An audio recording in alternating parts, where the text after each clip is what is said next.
Donald Trump and Bernie Sanders a big push forward. Trump won Tuesday's Republican primary easily with 35% of the vote. Sanders, who barely lost in Iowa, won the Democratic vote with 60%. Not only did Sanders pick up 14 delegates, but our exit poll shows he received 83% of the youth vote. He also finished 11 points ahead of Clinton with female voters. That's a group she was able to depend on in 2008. Republican John Kasich also has momentum this morning. He finished second with 16%, followed by Ted Cruz, Jeb Bush, and Marco Rubio. But Republicans preferred Donald Trump when it came to the big issues. Our exit poll shows 40% believe he is the best to handle the economy. 30% of the voters believe that Trump is the best to handle an international crisis. And Donald Trump is here, finally, live and in color, joining us at the table. Good morning to you. When you walked in, Charlie said, "What took you so long?" We've been asking. We wanted you here at the table. Well, I did an interview. I think, how long has it been since I did the interview with you? 2 or 3 days. No, but years. I'm talking about in your old studio with the black walls. Yeah, that's right. That had to be 20 years ago or more, so it's been a long time. But here we are, live and in color. You're here. Yeah, we're delighted that you're here. Congratulations on the show. I hear really great things. First thing you watch in the morning? I watch it. I do. I watch. Congratulations, Donald, last night, because it was a huge win. So now are you feeling unstoppable today? No, never unstoppable. But you know, we had never a great, unstoppable. No, you? Never. I would never want to say that. But we had a great period of time. The people of New Hampshire have been amazing. The way they just took me in, and I've been friendly with. You know, I have a lot of friends from the area, and I thought I'd do well there. But what made the difference between Iowa and New Hampshire, do you think, for you? Well, I think we did really well in Iowa. I get no credit for it. You know, I came in second. I never did this before. I haven't been a politician. I was with Iowa for 6 months. I was a politician, and I came in second with the largest number of votes ever, except for Ted. And we had the problem with Ben Carson, who I think was really, I thought it was a very unfair thing happened to him. If that didn't happen, I would have won Iowa. So I was happy with Iowa. We did really well. It's sort of interesting. I came in second, but the one that came in third, they made him like a star. I said, what about me? I came in second. What happened to me? So, You're speaking of Marco Rubio. Yeah. All right. Why the Republican Party is hell-bent, the establishment, on stopping you. Even Governor Bush said this morning on this program, it would be disastrous if you were the nominee. Well, Jeb is a person who, you know, he doesn't have it. He spent $38 million. But he's not alone, and you've talked about him before. Yeah, I do. The Republican Party, the establishment, worries about you.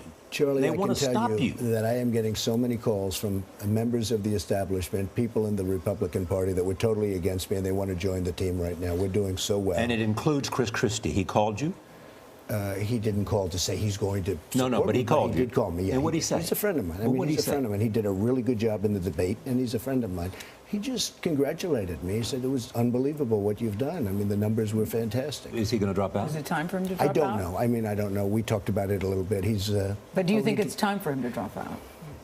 I'd like to see a lot of people drop out. I'd like it to be a few question, people. Actually, I'd like you to get it down to one.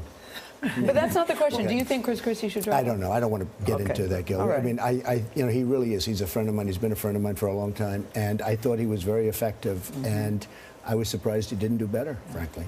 You had a decisive win in New Hampshire, 34%. There's a lot of candidates in the field. The 4 establishment candidates, as they're called, together gained a greater percentage of the vote than you. Since they're well-funded, do you think this will go on all the way to the convention? Well, I'm much better funded than they are. It's called my own money. I'm putting up my own money. So I'm much better funded than any of them.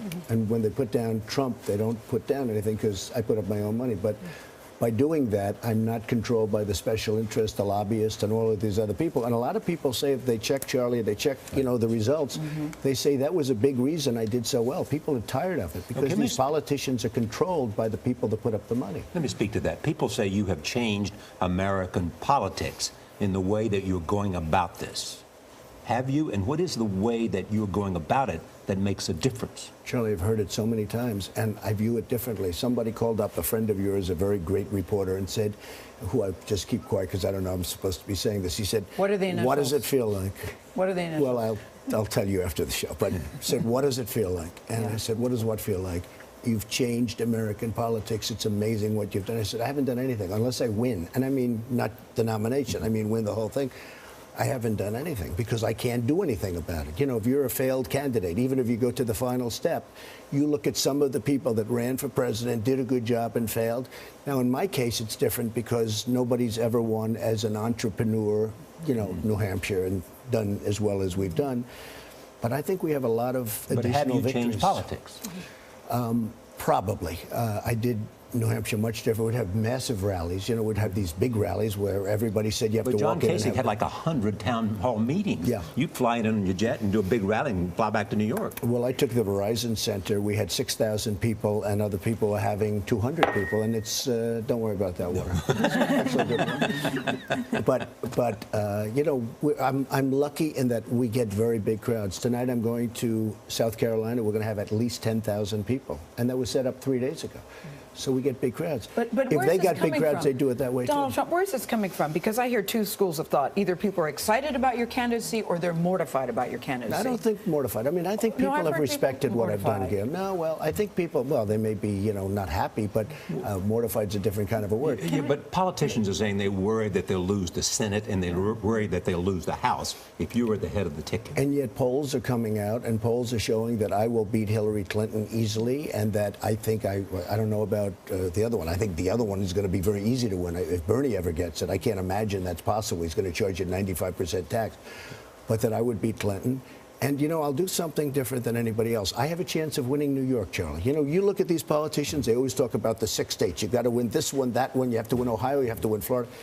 I can change the game because I really have a chance of New York. I'm going to win Virginia. I'm going to win, you know, certain states. I'm going to win Michigan as an example. You gonna win poll South numbers- Carolina? Can we get to Oh, the I'm going to issues? win South Carolina. I think so, yes. Are you courting Let's Nikki get to- Haley? Let's get to some issues. Are you courting Can we Nikki get- Haley? No, I'm not. I mean, she's somebody I know, I like, but I'm not courting her. Okay. Talk about each issue. I was with some people who live overseas yesterday, and they're very concerned about what's happening in the Middle East. But yesterday we heard, we get you on the Middle East in a moment, but first, yesterday we heard the Director of National Intelligence, James Clapper, at Congress saying that North Korea's nuclear effort is the top threat to the United States. What would you do to deal with that reclusive country? I would get China to make that guy disappear in one form or another very quickly. And let me tell you, people How do you say, make him oh, disappear and assassinate him, Let or- me just tell you, no, well, you know, I've heard of worse things, frankly. I mean, this guy's a bad dude, and don't underestimate him. Any young guy can take over from his father with all those generals and everybody else that probably want the position.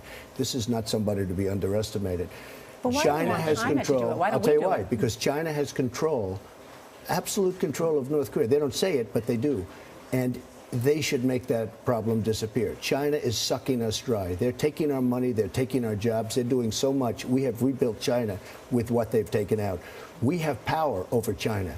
China should do that. Now, We Iran, can force the do you Chinese know to take Iran? care of North Korea? I would force the Chinese to do it How would you do economically. that? Economically, Charlie. They're sucking the money out of us. We have a trade deficit this year with China, $500 billion. They're taking money out of our country. They're taking our jobs. They hold all our debt, too. Well, you know what? I mean, we owe them. Think of it. They take our money, they take our jobs, they take our base, and guess what we owe? We owe them $1.7 trillion, okay?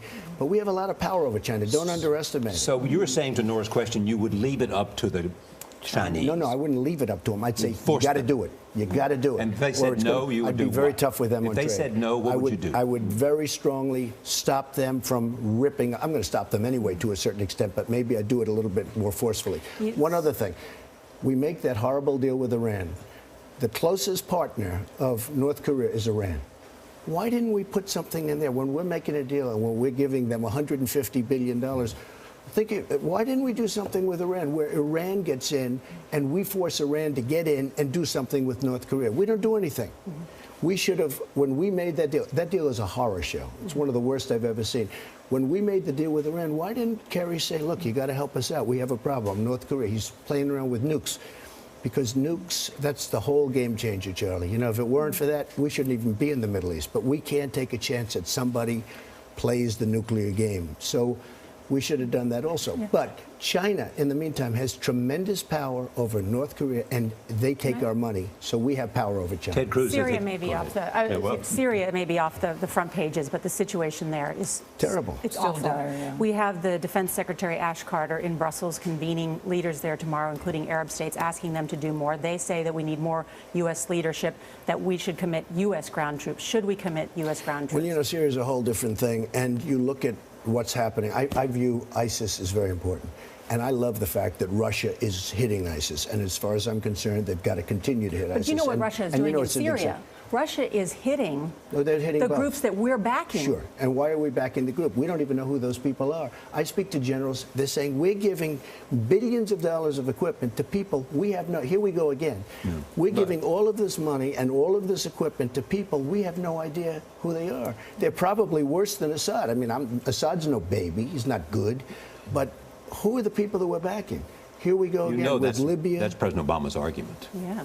Well, I we think don't that's know good. who the And, weapons I will mean, fall into whose it is. hands. We have no idea. Well, why is he doing that? I mean, he's giving them a lot of weaponry, and we're backing people that want to knock out Assad.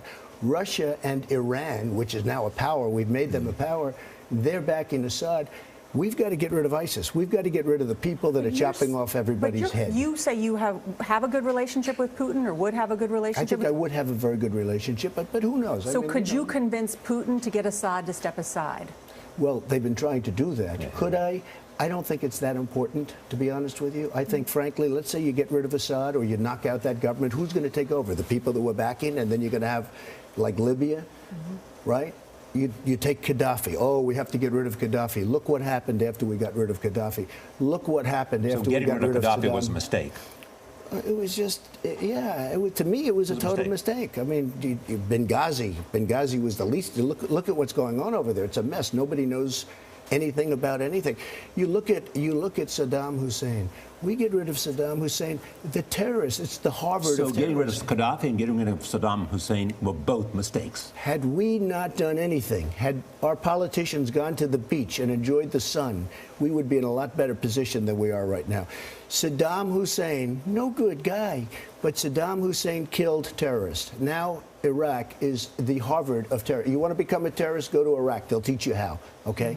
Saddam Hussein was a bad guy. But, you know, one other thing he did, he blocked Iran. I mean, once you knocked out that section, all of us, and I said it, in 2003, 2004, I was against the war. I said, you're going to have the Middle East is going to be a mess. They used to fight forever. They couldn't move. They'd go 10 feet one way, 10 feet the other.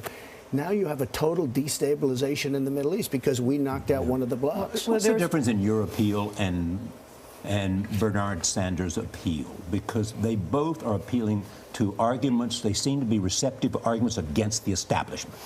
Well, I think I am a little bit against the establishment, and he probably is also. I tell you, the one thing we have in common is trade. The only difference is he can't do anything about it. I can.